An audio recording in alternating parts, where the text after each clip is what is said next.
It's my podcast today. Change. Of course we're talking about change. Of course, why not? So, I'm gonna tell you the truth. I'm gonna tell you the truth. I'm gonna tell you the truth too. Here's my podcast. Hey, what's going on, everybody? I hope that you are doing well. It is Monday at 7 o'clock p.m. Eastern Standard Time. I hope you guys have been doing well. And listen, can I just tell you, let me just tell you who I am first. I'm Andre. I am both the host and the founder of BSTL.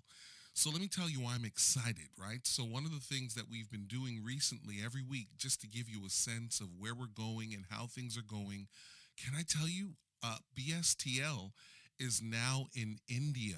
Like, this is incredible. Like, somebody out there in India, and I don't know how many people yet, but there's somebody out in India that has logged in to our podcast, and they are enjoying and feeling what's going on here. And so welcome, India. Like, this is incredible. Maybe I got to learn a new language. I'm not sure, but I really am excited about all of this. So anyways, it is Monday, 7 o'clock p.m., and you're either at home or you're on the drive home or whatever, because most of you guys have been watching this or listening to this, rather. You've been doing this through your mobile devices, so I know that you're walking around and listening to this thing while it is happening. So anyways, welcome to you all, and here's the conversation we want to get into today. I've entitled it, Look Around the Room. Look Around the Room. So let me start off here. Many years ago, I had an opportunity to go on a trip. It was a mission trip to a country named Tanzania. One of the best trips I've ever been on. I mean, there were some highs and lows to the trip, but I have to be honest with you.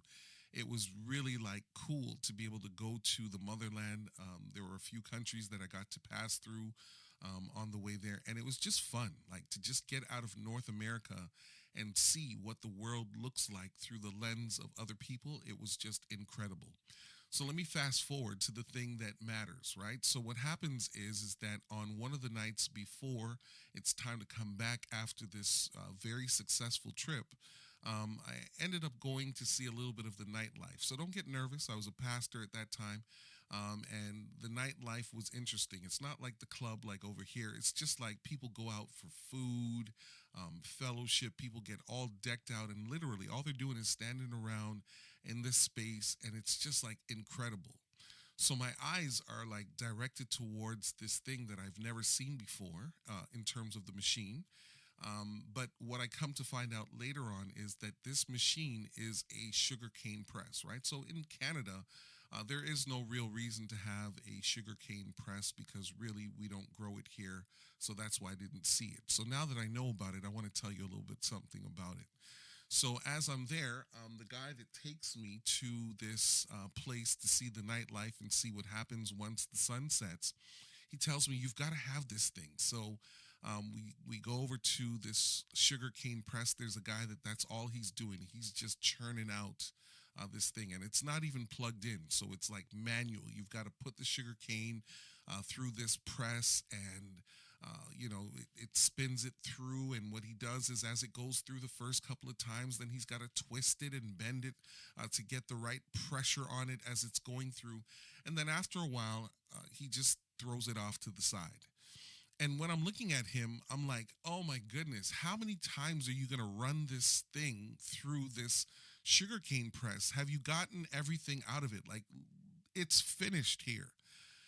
So anyways, having had that experience, I was thinking about how would I want to start this conversation with us today? Because really, I'm looking at this guy, and he's learned how to maximize getting the most out of this sugarcane. But I think some of it is a little bit of overkill, right? So this idea around looking around the room today in terms of what we want to talk about, it's connected to the same thing in principle. So here's what happens, right? You're sitting in the room with a bunch of leaders, and you guys have some things that you'd like to do. You have some things in mind that you'd like to accomplish. All right, fine, that's cool. The challenge is that as you've now decided, here's what we're going to do. Here's the way forward. Here's what we need to accomplish. as you're looking around the room, you realize that, hey, we want to get some stuff done, but perhaps at this point in where we are as an organization, we don't have the gifts and the abilities and the expertise in the room. So, what are we going to do? So, let me just tell you what we often do within the organization. So, because you now have to pivot and do this thing because you realize that this gap that you've now identified, somebody's got to fill it, here's what usually happens. We look around the room at first and we say to ourselves, well, since we need to accomplish this, and here's what we have in mind, one of the things that we've got to do, and it's a must have, is we've got to fill that spot immediately. So here's generally what happens. Aside from the resume, aside from the conversation, aside from some of the feelers that we put out there, what happens almost immediately is we turn and we pivot towards an individual who has proven that no matter what we do or what we throw at them, they're going to be able to do this thing. So now here's the challenge, though. The challenge is that because we generally take the brightest and the best, and I put that in parentheses, and of course that is tongue-in-cheek as well, we normally now are beginning to move or shift that person away from what they are already doing well to now putting them or taking them on an adventure that we know that they'll be successful, but at what cost? So let me explain to you what I mean when I say at what cost. So what happens then is that because you now have somebody who is successful, who's been doing well, maybe they're becoming a little bit bored of what it is that they're doing currently. They're happy to jump at the new thing. You already know because you've thrown everything at them, including the kitchen sink, that more than likely they're going to figure it out. But here's what happens every now and then. Even though they're going to figure it out, it doesn't mean that after they have gotten their legs beneath them, that this is going to be the thing that they would like to do. So now here's what you run the risk of doing. You now have taken somebody who is successful. They are doing extremely well in an area of your organization that you need, that is required, that you're still going to need regardless of whether or not you shift them over to the left or up or down. And the reality is you've now moved them out of something that they are excelling at for the purpose of the unknown, because you are desiring to fix this new challenge, this new opportunity as soon as possible. So maybe 6 years, not 6 years, but 6 months to a year later, this person that you have now moved out of that capacity, now that they have come to understand what it is that is required of them, they've now pretty much gotten that thing up and going. Here's the challenge. They are no longer as effective and motivated, because even though they have been able to set this thing up well, it's not necessarily what they wanted to do. Now, let me also say another thing, if you don't mind. The other challenge to this as well is because you've now taken this leader away from a team that depended on them, that was doing extremely well, and that was really the thing that they did best.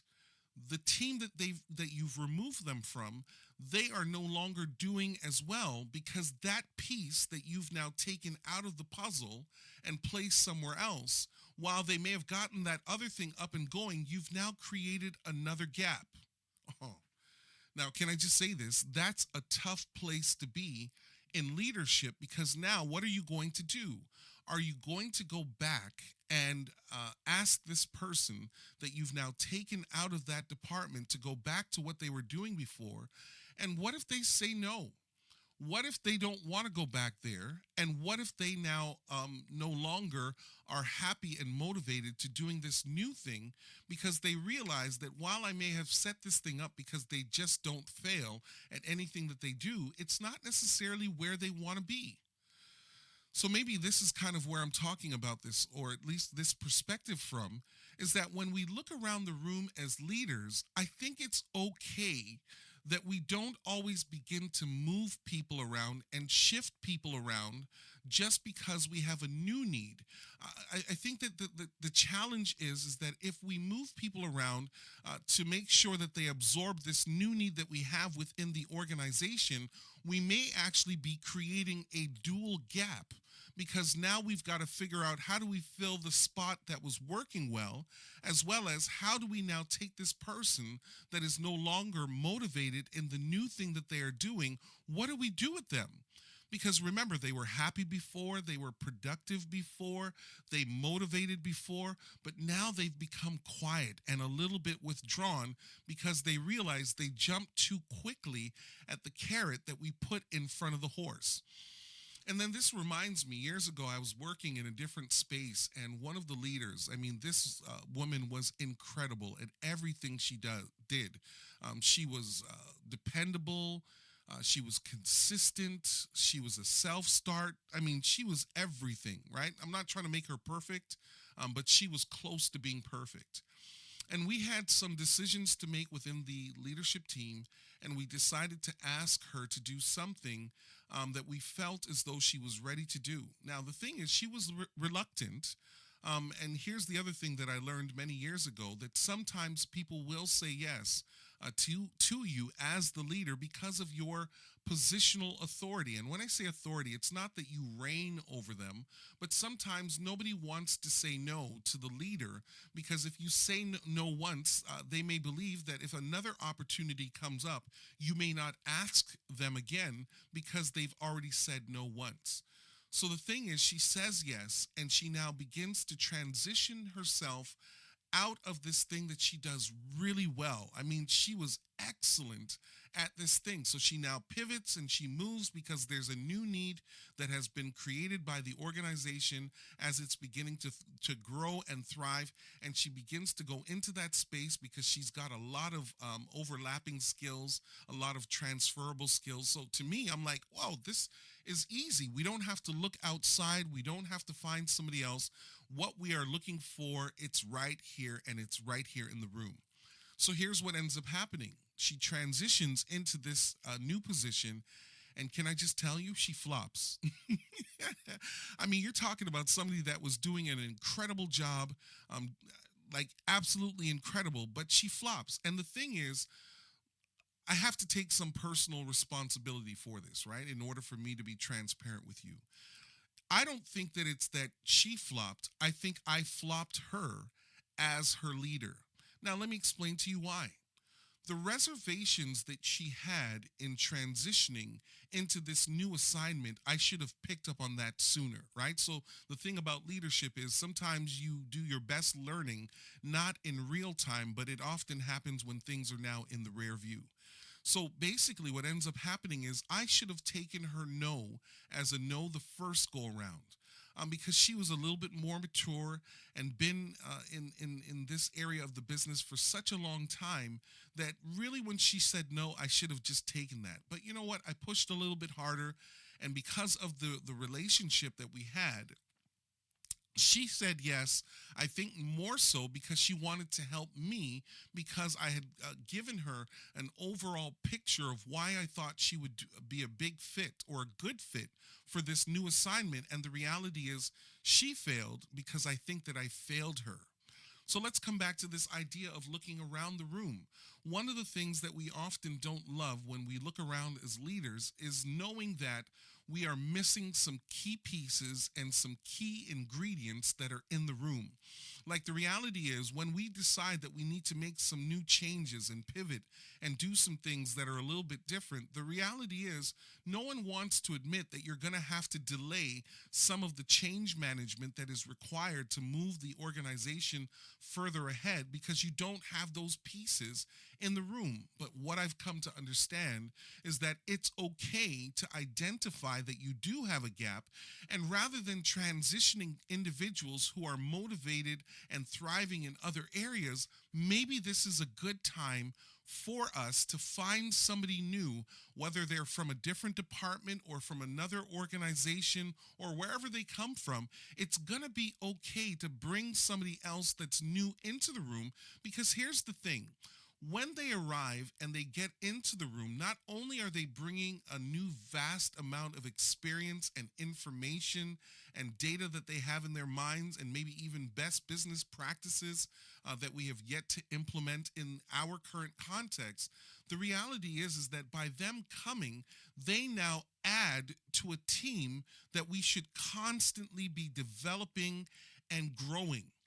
And maybe this is part of the reason why some organizations, they will never thrive, because once they have specific pieces that are in the room, they become comfortable and complacent, and then decide that we don't need to find anybody because everything that we've got it right now. Now, here's the challenge.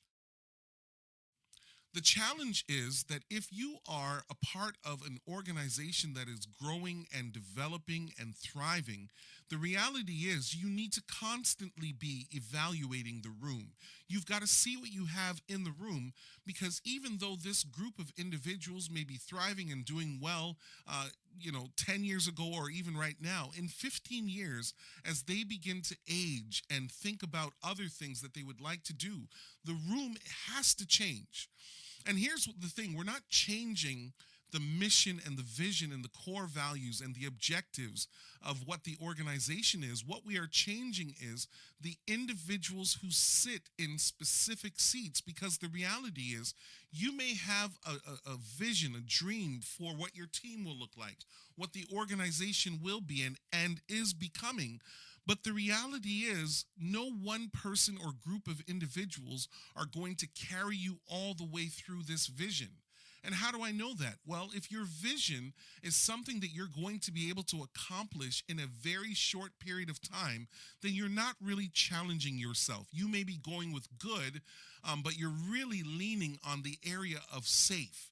And here's the thing, you don't want to be safe with what you're doing. You want to have big, extraordinary plans that are almost unattainable, so that you have this continuum that consistently happens, where you've got pieces that are coming in and out of the room constantly that are helping to buffer and reinforce the overall big picture, to ensure that you never arrive somewhere and think that you have ultimately arrived there.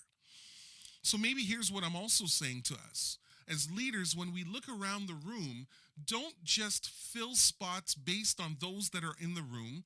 Don't just bring people into the room, but you also have to be thinking future simultaneously. And we did talk a little bit about this in another podcast, so I want to reinforce it because we're back at it again.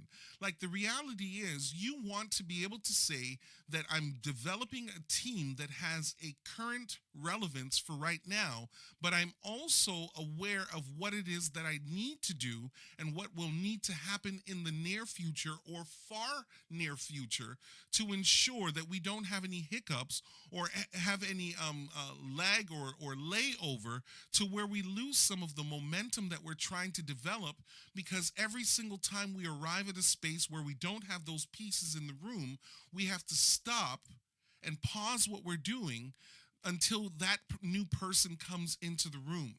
So one of the things that I've now discovered is we have to be very careful also that we don't burn those out that are high functioning in the room for the sake of a temporary gain that creates a long-term loss.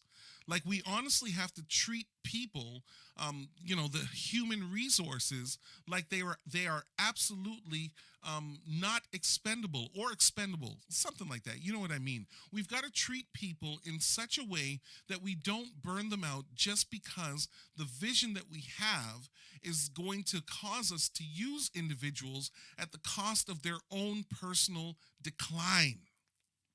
Now, this one's not going to be a long podcast, because I think I've almost said all that I want to say. Because when we are now looking around the room, we ought not be frustrated. And I think part of the reason why we are quick to fill the spot and not patiently deliberate it and work through it as leaders is because we're so concerned with the immediate failure that we forget what our goal is long term. And that's why, in terms of how I've been leading over the last several years, I've always got two horses that are in the race every single time. I've got the current horse and I've got the future horse, and both of these horses are racing against one another simultaneously, because when the current horse runs out of steam, the other horse is already in the race, so there should not necessarily be um, a hiccup in the process, because you constantly are thinking both now and later. So let me go back to where I started with this sugarcane guy who's like squeezing everything out of this sugarcane before he throws it into the pile. As leaders, we have to guard against that. Really, what I'm saying is, yeah, squeeze, get what you can out of those that are working with you. And I say that part with a lot of gentleness behind it. I'm not talking about using people. I'm not talking about using people to get all that you have and then discarding them. No, that's not what I'm saying. You're putting pressure on people and you're squeezing the best out of them because you want them to do well. That is the absolute primary thing. And I've also said this in previous podcasts as well.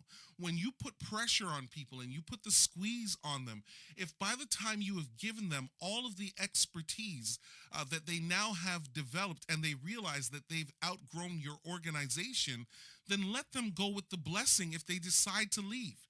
And don't be mad and don't be saying to yourself, well, I showed them everything that they have and they owe me their lives. The truth is, nobody in a business or leadership context owes you their entire life. They may owe you a season of life as they are doing this mutual beneficial thing, in that you are teaching them and mentoring them and pouring into them. And in exchange for that, they are pouring back into the organization. But if they leave, that's okay.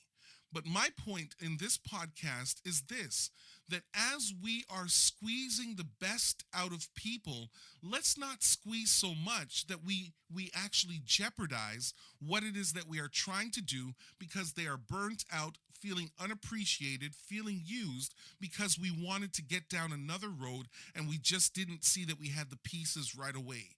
As leaders, don't be afraid to go outside of the room. Go outside of the room and find somebody else. Find somebody else that truly may fit the piece of the puzzle that you're trying to put together, because guess what? When they come on the team, along with everybody else that is in the room, it now becomes much more complementary. And here's the thing. When you bring those individuals into the room, you're going to realize this. Your room is still going to be incomplete, because at every juncture, at every lap, every station that you pull over to, you're going to realize that you don't have it all. And because you don't have it all, in your mind as a leader, you've got to leave room for other people to come into the room, because there will always be somebody that has something to add that you do not have. Yeah, that's our conversation for today.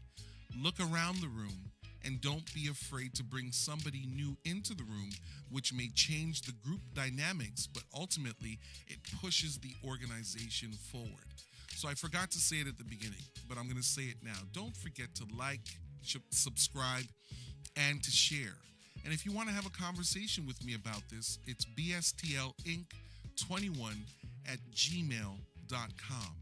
And I'm so glad that you hung out throughout this entire discussion, because what we want to make sure we're not doing is looking around the room and forcing somebody to become something that they are not, because we have an immediate need that we don't see in the room.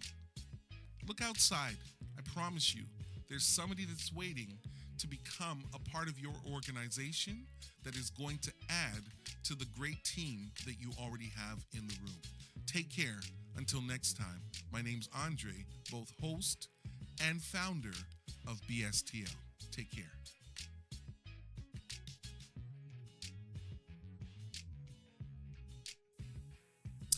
Hi, everybody. This is the recap. I hope you enjoyed another wonderful podcast episode.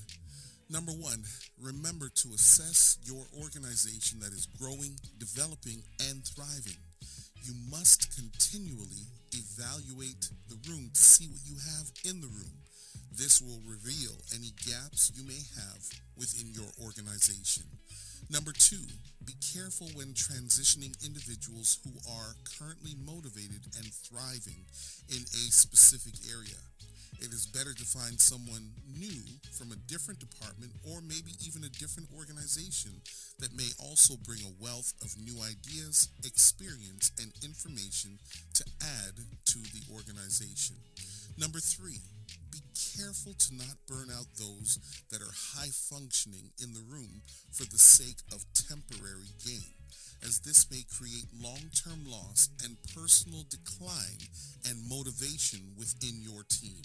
Last but not least, if a member of your team realizes that they have outgrown your organization, allow them to leave, but make sure that you don't send them off without your blessing. Thanks for listening again, and we'll see you all next week.